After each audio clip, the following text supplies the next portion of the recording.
The battle lines are drawn, and Europe enters a new age of war in 1376 that will come to define a generation. Indeed, it is just now taking shape. The League of the Stormcross, due to a power struggle between Nicetas III, Bishop of Rhodes, and the Supreme Inquisitor militant Sethre Tarkna, became distracted with the Council of Thessaly in order to settle the dispute.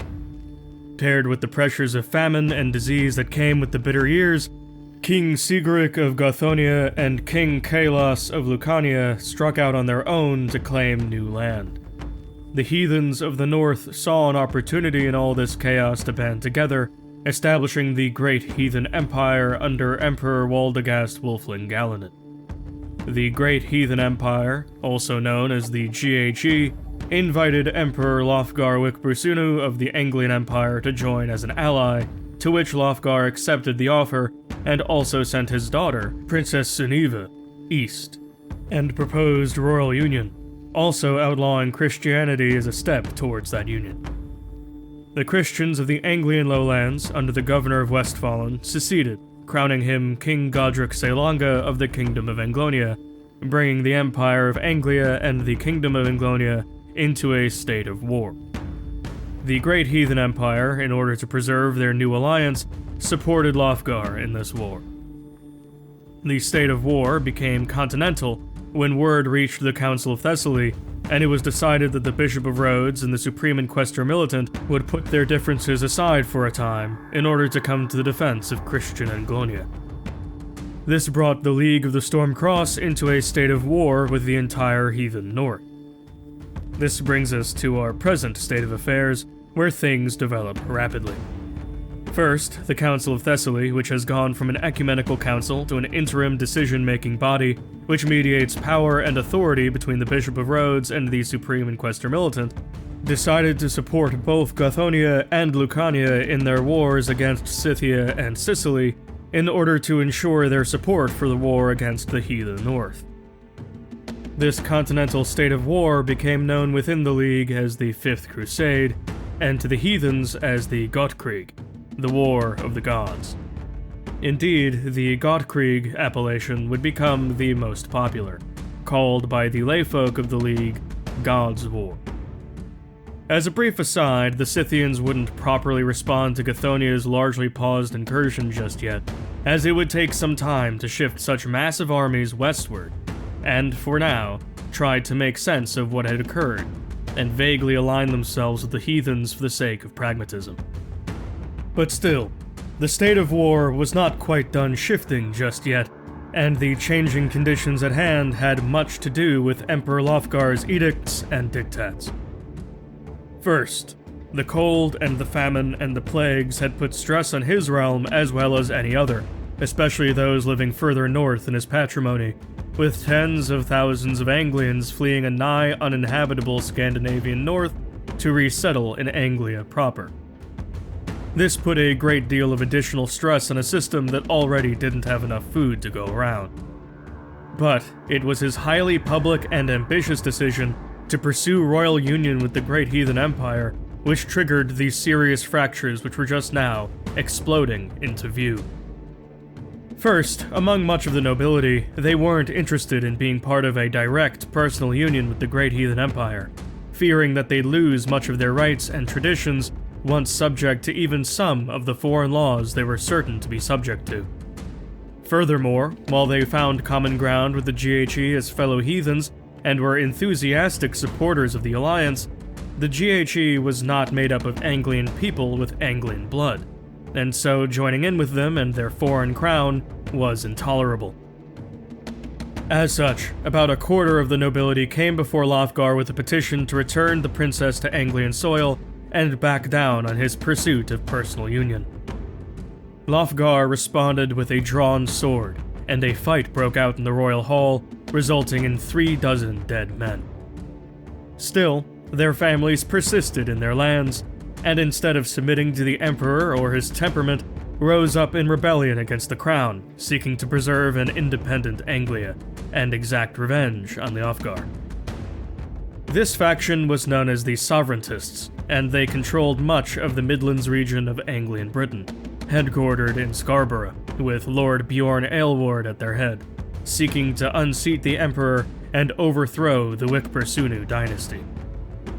With their rebellion, it was recognized that the Anglian Civil War had indeed begun. Yet more factions cropped up, striking while the iron was hot. In Cornwall, to the southwest, there were a small pocket of Anglian Christians who didn't join Anglonia, but nonetheless resisted Lofgar. For them, they belonged to the one true faith, but did not view the church established by Rhodes as a necessary body. Instead, they believed that the church established in Rhodes had overstepped its bounds, and these Christians of the Southwest held a unique view that every people should have their own distinct national church, each one with an archbishop and a united agreement on broad theology across these churches. This faction also seceded, calling their new kingdom Halig Theoda, and their new sect Halig Theod Christianity. With this title roughly translating to Holy Nation, Halig Theoda crowned a former monk, Hrothgar Atwood, as its king, and another monk, Oswine Edmunds, as its archbishop. The theology of Halig Theod Christianity was not yet meaningfully different from the Church of Rhodes, other than their structural propositions, motivated by national and ethnic pride to reject the Bishop of Rhodes. Whatever the case, they were anathematized as heretics by the Church almost as soon as the news reached them.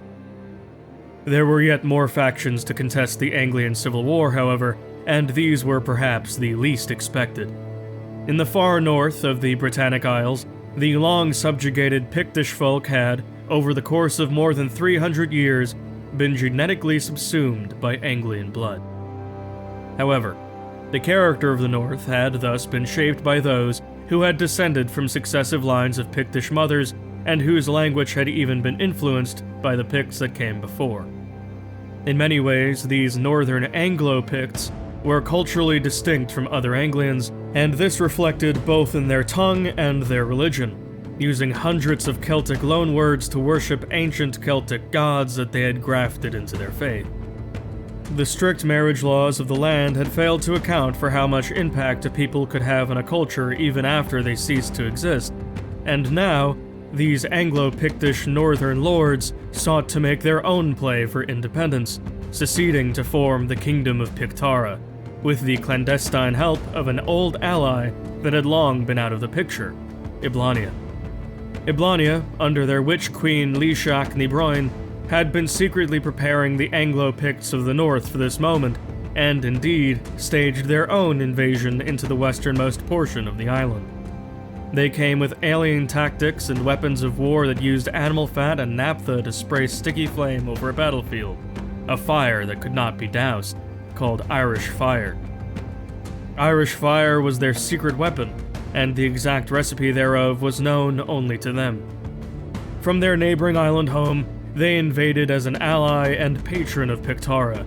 It seemed that the Witch Queen had chosen the time for her country to re-enter history and wanted the British Isles for her dominion. And these were the factions of the Anglian Civil War, which was waged within the context of the Gottcrieg. Indeed, conditions got so bad so quickly that Emperor Lofgar fled the Isles, moving the capital from Norfolk to Schleswig, their original homeland that had since been largely turned into a parochial backwater.